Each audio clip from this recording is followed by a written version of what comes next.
day. Thank you for joining me. Today is Saturday, June 6th, and I'm just going to be sharing some updates from some telehealth visits. I had Rheumatology and Cardiology the end of this week. They're both supposed to be Thursday, but Cardiology ended up having an emergency, and I was unable to see him a couple hours later because a couple hours later I was in with my rheumatologist. So we'll go over the rheumatology updates first. Let me show you guys what she's doing. She is playing with her wobbler the lazy way. I don't know why she's so tired. Maybe because she did Zoomies last night. Not positive. Okay. Anyways, so I've been having, as you guys know, like a ton of symptoms, tons of problems, obviously. So since the hospital, though, I've been having, even in the hospital, I was having trouble urinating. I've been feeling like really dehydrated and stuff. I'm not really sure if it's dehydration or what's going on. My eyes are also swollen, which I mentioned because, like, in the past when I've had kidney problems, I've had swollen eyes. So I'm kind of wondering if there's a link and a correlation. So my rheumatologist decided it would be a smart idea to do a kidney function. And since I'm going in for blood work, I was like, well, why don't we just double check the D? I'm anticipating it to be low, but I have been wearing patches from Patch MD with vitamin D and K. So I want to see if I've at least stabilized the levels. If so, fantastic. If not, I give up. I'm not wearing the patches. So I don't know, like, I'll have to bring the camera closer. But there are markings over here, and those are from patches. So, like, if they're working, I'll bite the bullet and do it, like if they've stabilized my levels. But if my D continues to go down, I'm not going to keep wearing the patches. I'm done with that. And then I'm just going to wait for whatever she ends up coming up with at this point. She's still working on my D. I did send her a picture of the rash, and hold on. So I have one of the bumps, which I've mentioned in previous videos that I ended up with these bumps and stuff, and I'm not really sure what they are. I sent it to Rheumatology, a photo in my chart, and she's like, I have not an earthly clue what that is. And that's kind of like what I was kind of afraid of. So I'm going to show you on my arm, because I only have one on my arm. That's if the camera's even going to pick it up. It's so tiny. It's over here. Yeah, you really can't see it. The camera's not picking it up that well. But they're really tiny, and they look like little scabs. We're not really sure, honestly, what's going on. At this point, I'm going to send the picture also, if I can, to my mast cell doctor, see if she's got any clue, if it could be mast cell related at all.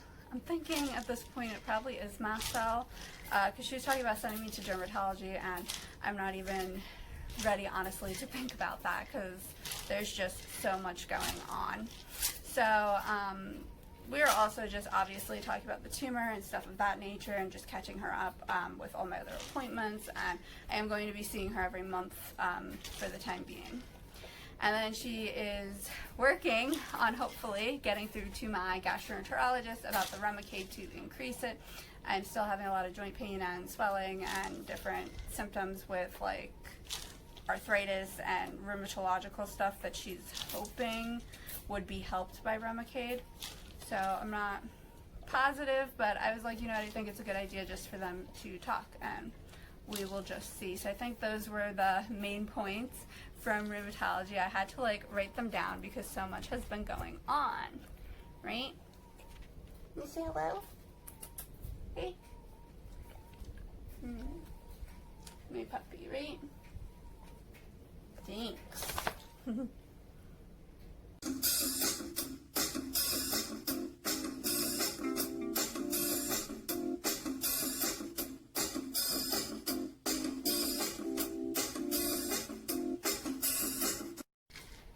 So Thursday night, I had this really weird, bizarre pain attack. I went from like a 6 or a 7 all the way up to a 10 within seconds. I was not really able to call for help. I was not able to move much, so I was kind of just stuck in my chair, doubled over, and not able to really breathe properly or do anything, and it was pretty nerve-wracking. We did think about going back to the hospital, but it was already so late, and I really, really hate having to, like, go to the ER after a certain point in time, and I had already taken like medicines that I take at bedtime, so I didn't really want to try to go to the ER after all that. So I decided to just wait it out at home. It did improve some, thankfully. We're not really sure what it was, if it's just like when the tumor shoots off hormones or what, or if it's just like one of my diseases like getting angry. It's really difficult at times to tell. I mean, it's hard for my doctors to tell, so it's obviously sometimes hard for me to tell, although sometimes I know a little bit more like about how my body's functioning than they do, and like how it reacts to certain things. So there's that. So that was pretty nerve-wracking, so we're just keeping an eye on everything with that. And then I saw Cardiology Friday, who was 45 minutes late. Everybody has been pretty late, right? Everybody's been late recently. And it was a little bit stressful because I found out, hi. Thank you. I was the last patient of the day. So I was a little bit nervous at that point that, you know what, he just kind of went home at that point. So, and it was a little bit of, honestly, a stressful appointment because I was not given all the information on my tumor, and it turns out that it's different than what I thought. It's in a different location. It is inside my adrenal gland, and I was told originally it was outside. And like, it makes sense that it's inside, to be honest, and I was completely unaware I am going to end up losing the entire adrenal gland on the right side, which is just really helpful information just for your patient to know. So I was a little bit annoyed with that I was not given all the information from him when he clearly had all the information, because this was the same doctor. And he said, like, radiology called them and was like, this girl has a really active tumor. And then they had me do a 24-hour urine, 24-hour urine culture to reprove that my tumor's active. I don't really understand why we keep reproving what's already been proven, but we're waiting for those results. Fingers crossed that they come in this weekend, even before Monday at this point, I'm hoping. But I'm not really sure. It is the weekend. He said he'll call, but I don't really know at this point, honestly, guys. So the surgery is going to be, I guess, a little bit more intense than I was originally anticipating. It is obviously going to be hard with like my blood pressure all over the place. And the other thing that I was really annoyed with this doctor is he clearly does not know all the symptoms from the tumor or from the hormones that the tumor is throwing off. And then he sits there and goes, well, you have too many symptoms. Maybe it's fibromyalgia. No, I don't have fibro. Like, I do not fit the fibro criteria at all. I don't react like fibro, and that's kind of like, in my case, it's like a get out of jail free card. I have a lot of respect for anybody who has fibromyalgia, like literally has it, but I don't have it.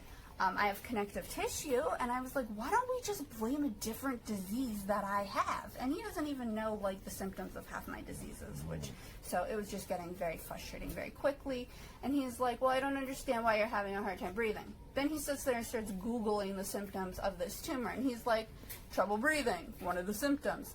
He didn't even like say, you know what, Victoria, I'm sorry, I am uneducated about this. Or, you know what, I don't know everything about it, I'm really sorry. Like, nothing. He's just like, oh, well, that's what Google says. And though I was like, well, that's why I can't breathe properly. Like, there's a legitimate reason. So, and then he kept, of course, again, I don't understand why you're in so much pain. Pick a disease, pick a tumor, you know, pick something and blame it. I mean, that's kind of how we're functioning at this point. There's plenty of reasons why I'm in pain, and other doctors have acknowledged that.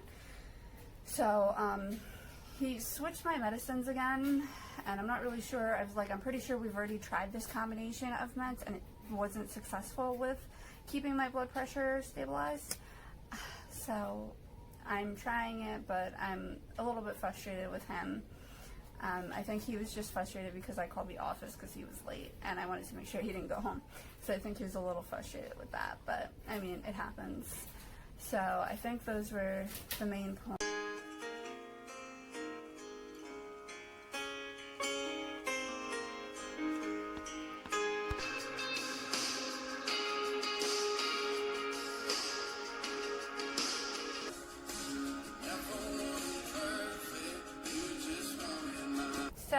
I hope you guys have a fantastic day, and I will see you soon. Bye!